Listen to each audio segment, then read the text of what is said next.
انا جايب تليفون عادي من بره، هل هدفع عليه فلوس ضريبة ولا لا؟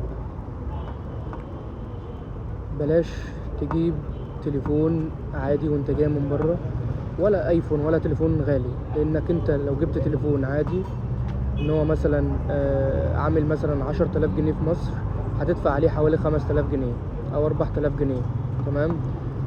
فتجيبه من مصر افضل لك، تجيبه من مصر احسن.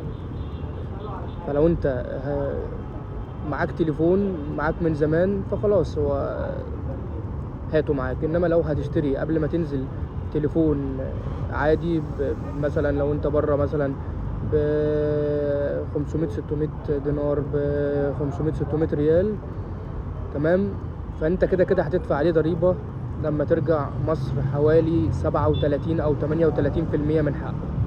فما تجيبش، اشتريه من مصر افضل.